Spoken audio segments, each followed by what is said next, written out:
Let's talk a little college football. Big East-West Shrine game. I guess I didn't realize they moved that from San Francisco. It's in St. Petersburg, Florida now. Yeah. Dean Lowry is down there, and he is starting for the East team. Charlie Weiss is going to be a coach, so that scares me a little bit for Dean.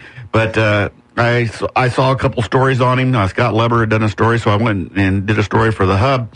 They love him down there. Yeah. He is really showing up well. NFL scouts are starting to lick their chops a little bit. He may not go high in the draft, but there's enough teams that want him right now. I think he'll absolutely be drafted. I think he can get in there and play. It's funny. It shows you the evolution in college football. I think, sometimes you look at the college basketball world, and it's rare that you see somebody stay for 3 or 4 years and especially become good and get drafted that way. You're used to get a good education while you're at it. Right, but you're used to those guys just being there a year or two at the most, and that's usually your top guys or your guys that get drafted.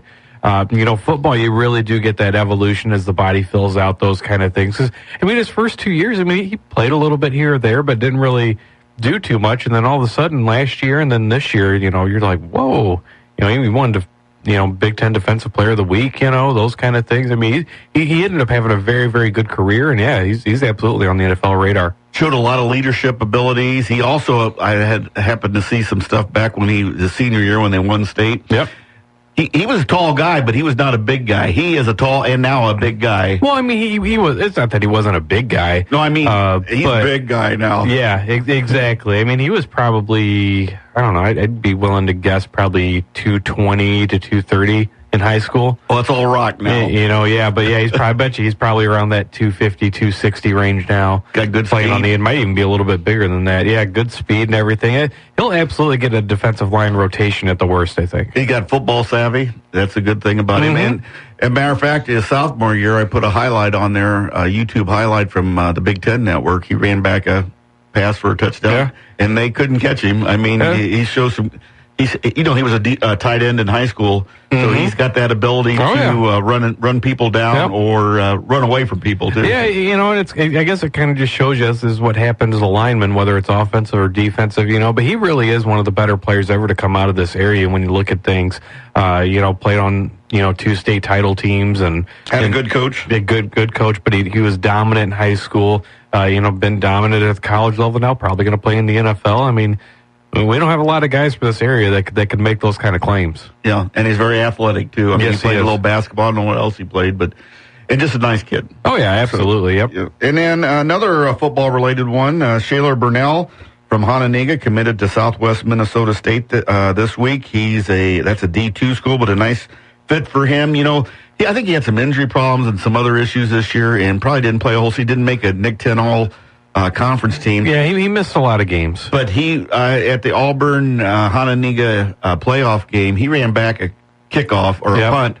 The kid's got speed. He's got it. Yeah. He's a good find. He absolutely is. Yeah, and that is one of those kids, again, that could develop well in college, and all of a sudden we could be looking at a player in a few years that's making a name for himself. Because he has that ability anytime he gets the ball, to get to the end zone with it, whether it's returning a kick. If they're going to play him on offense, I would imagine he's probably going as a defensive back would be my guess. That's usually what they were recruited him at. And that's what he played mostly. But again, he can make plays on the ball. If he gets an interception, he has the ability to take it for a touchdown. He's a dynamic player. He's a fast player. And at that level, if he keeps working hard and stay healthy, he could be an impact player, no doubt. And I know all the scouting services, Beth Long and all them were following him because they retweeted the information because they like to keep an eye on that. Well, and going into his senior year, I know he was, I think he was getting some lower level, Division I looks, the MAC, things like that. North Dakota, those people. So, he was on the Division I radar and then just didn't have the senior year. I know he was probably hoping for, the team was hoping for. He had a lot of injuries and some other things. Him and Daytona Chandler both, and they're good friends. They're really good friends. Yeah, exactly. From what I see. So he didn't play a lot. When he did play, again, because you're fighting injuries, that maybe didn't make the impact other than that Auburn game, that maybe he was looking to make at different times. But, again, great player and, not saying he's going to be an NFL player down the road, but they come from everywhere. You get Division II players. The Bears have a defensive back that they signed as a free agent from Findlay. Yeah. And I'm very familiar with Findlay. That That's the home of Ben Roethlisberger, Right. the town of Findlay. But the University of Findlay just went to D2. Yeah. And he's playing real well, Yeah. so you gotta keep your eyes open. Yeah, you get him from everywhere. I mean, Cowboys got a Hall of Fame offensive lineman, Larry Allen from Sonoma State, which I don't even know what division they are. I mean, that's how small they Is that are. out in California? I think it's like a D3 almost. I think it is a D3. You know, so I mean, they come from everywhere. You know, so sometimes we get caught up on the school, especially when it comes to football. Get caught up on the school, that kind of thing. But hey, if you go there, you work hard and stay healthy and can make some impact plays. You mean. One thing about the NFL, though, I got to give them credit. That doesn't bother them. No. If the guy can perform and do what they want, they will take a chance on it. And you're starting to see that in basketball now too. I think a lot more where like a Jimmy Butler who went to Marquette. Yeah, exactly. So I think that they're starting to recognize too. Hey, if you can play, you can play, and we'll find a spot for you. I mean, obviously, you still got your big name kids going to your Dukes, North Carolinas, things like that. But you got kids maybe giving some other schools a shot, giving themselves a little bit more of a chance to shine.